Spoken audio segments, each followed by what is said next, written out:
sou a Samira, a sua professora de Física do Faceduca. Na aula de hoje, a gente vai continuar falando sobre ondas, mas a gente vai estudar um tipo específico de onda, as ondas sonoras. A ciência que estuda as ondas sonoras chama-se acústica. Vamos nessa? Bom, gente, na primeira aula de ondas, a gente viu duas características diferentes que a gente pode qualificar as ondas sonoras. Então, primeiro, que ela é uma onda mecânica, né? Então, ela precisa de um meio material para se propagar. E a segunda característica, que ela é uma onda longitudinal, né? Bom, então vamos lá ver o que é esse tal de acústica. Uma onda sonora, ao vibrar, faz vibrar o meio em que se encontra, em geral o ar, ocorrendo a emissão de som. Algumas fontes sonoras: o aparelho fonador, cordas, por exemplo, as cordas de um violão, de um instrumento de cordas, coluna de ar, por exemplo, de um instrumento de sopro, como uma flauta, por exemplo, e membranas vibrantes, por exemplo, como um tambor. Então vamos ver alguns fenômenos ondulatórios. Então o primeiro deles é reflexão.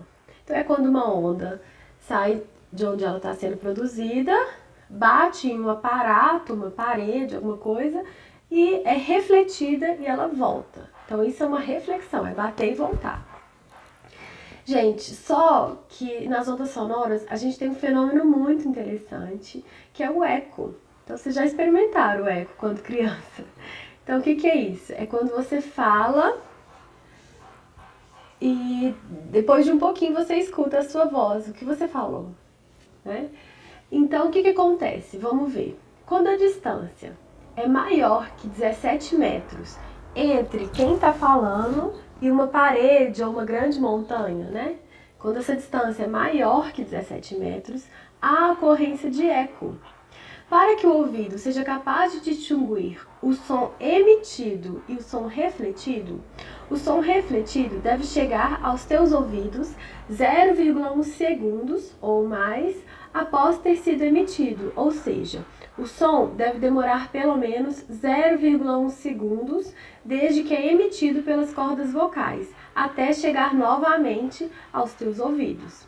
Então, gente, quando a gente tem distâncias maiores que 17 metros, acontece o eco. Bom, e para que a gente usa esse fenômeno de reflexão? A gente pode usar na medicina, por exemplo, para fazer um ultrassom, para saber como está o bebê de uma mulher grávida. E também na investigação de pescas. Então aqui eu tenho um navio com sonar. O sonar emite também ondas na faixa do ultrassom. Então ele emite, aí por exemplo, ele vê que tem um cardume, a onda é refletida, volta e ele consegue detectar. Então sabendo o tempo que demorou para a onda refletir, é possível calcular a distância que esse cardume está do barco, né, do navio, ok? Então vamos lá de uma vez para o primeiro exercício sobre eco. Então vamos lá. Essa fórmula é uma fórmula simples lá da mecânica do professor Daniel, que fala que velocidade é distância por tempo. A gente pode usar essa fórmula quando a gente tem velocidades constantes. Bom, então vamos ver agora o enunciado desse problema. Considere que uma pessoa só percebe o eco de sua voz quando o intervalo de tempo decorrido entre a emissão da voz e a recepção do som refletido em algum obstáculo é no mínimo igual a 0,1 segundos. A figura representa uma pessoa a uma distância d de um paredão. Então, tá o paredão, aqui está a distância d. Considerando igual a 340 metros por segundo a velocidade do som no ar. Então, gente, essa é uma velocidade que a gente sempre vai usar quando a gente trabalhar com a velocidade do som. Assim, ela é um valor padrão, ok? A gente não precisa decorar, mas se você ter uma ideia é legal. A gente vai fazer alguns exercícios e vai acabar gravando. Bom, vamos ver a letra A. Calcule o mínimo valor da distância D para que a pessoa perceba o eco de sua voz. E a letra B, calcule a distância D no caso de a pessoa ouvir o eco 2 segundos após a emissão da voz. Gente, só usar essa formulinha, tenta fazer e daqui a pouco eu resolvo. Então vamos lá resolver, gente? A letra A, velocidade, distância por tempo. Então a primeira coisa que a gente precisa saber é que a distância que a onda vai percorrer ela sai da pessoa, percorre a distância D, bate no paredão e é refletida percorrendo a distância D novamente. Então qual foi a distância que a onda percorreu? 2 vezes a distância D. Então a distância naquela fórmula da velocidade vai ser 2 vezes D sobre o tempo, né? Então eu quero saber qual é essa distância. Então a velocidade, 340 metros por segundo, 2D é quem eu quero achar, dividido pelo tempo, que é 0,1 segundos. Então multiplicando o cruzado, depois dividindo por 2, eu acho a distância de 17 metros, que é o que a gente tinha estudado. Beleza. Agora a letra B, ele fala que o tempo é de 2 segundos. Então eu coloco a mesma fórmula, só que agora eu coloco o tempo de 2 segundos aqui.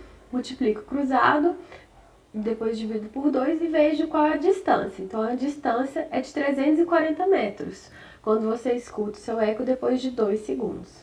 Ok? Facinho, né? Essa é uma questão que eu já vi algumas vezes caindo. Bom, então vamos fazer agora um segundo exercício. Uma fonte sonora emite um som com 440 Hz de frequência à beira de um lago.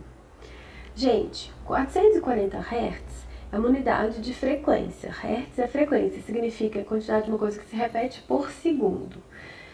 Então, o que vai se repetir nesse som? É a onda sonora, ok? Então, é o ciclo que ela faz do comprimento de onda por tempo, ok? Então, 440 Hz.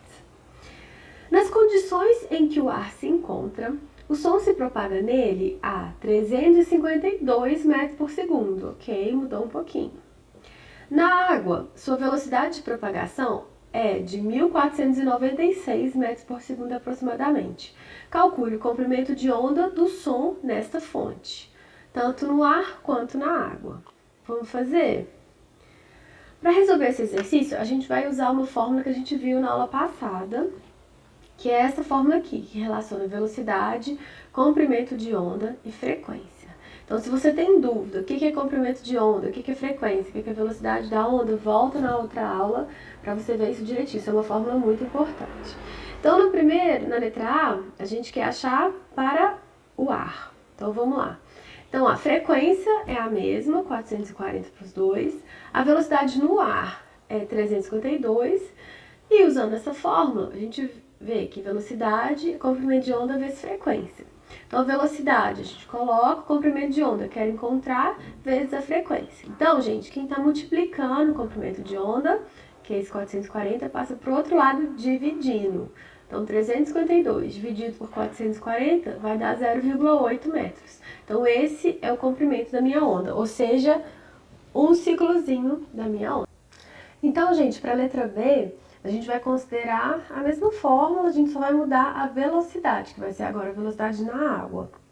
Agora presta atenção, tem uma propriedade aí, quando uma onda, ela pode ser sonora ou também uma onda luminosa, ela passa de um meio para o outro, por exemplo, ela estava no ar e entra numa piscina, por exemplo, ela entra na água, então ela mudou de meio do ar para a água. Isso chama-se refração, a gente vai ver aqui mais pra frente. E algumas propriedades mudam, quer dizer, todas mudam, exceto frequência. Então a frequência de uma onda não se altera quando ela está em meio diferente. Então é importante a gente saber isso, porque aqui como ela está em outro meio, né, a gente vai manter a frequência e a velocidade vai mudar, ok? Então a gente vai botar na mesma fórmula, só vai mudar o Vzinho aqui e vai achar o comprimento que é 3,4 metros, ok? Então vamos ver, gente, como funciona a propagação de uma onda sonora. Então, como a gente falou na outra aula e um pouquinho nessa, a onda sonora é do tipo longitudinal e ela é uma onda mecânica, então ela precisa de um meio material para se propagar, diferente da luz, tá, gente? A luz não precisa de um meio material para se propagar, ela pode se propagar no vácuo. A onda sonora que não, nem nenhuma onda mecânica. propagação de compressão e rarefação. Então, olha só, gente. Aqui tem uma mola e você comprime essa mola. Tem uma compressão. Esse pulso vai caminhar, tá vendo? Ó, essa parte que está espremidinha vai caminhar.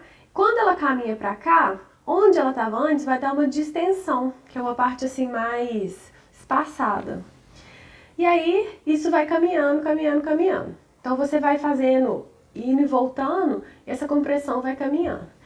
Então, é assim exatamente que a onda sonora se propaga. Então, aqui a gente tem um alto-falante, e quando você olha o alto-falante de perto, você percebe que ele faz o seguinte, à medida que o som vai saindo dele, ele vai fazendo assim, ó, empurrando o ar, sabe? Então ele vai para trás e vai para frente, para trás e para frente, para fazer essas áreas aqui.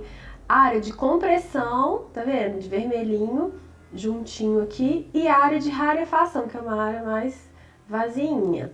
Essas bolinhas vermelhas representam o ar, ok? Então, a onda sonora ela é assim, a gente tem partes de rarefação e partes de compressão, ok? Então, o comprimento de onda é a distância entre dois pontos iguais. Então, por exemplo, a distância entre um ponto de compressão e outro é o comprimento de onda. Ou de uma rarefação até outro também. Ou a metade de um ponto até a metade do outro também. Então, esse é o comprimento de onda, mesmo conceito que a gente viu na aula anterior, ok?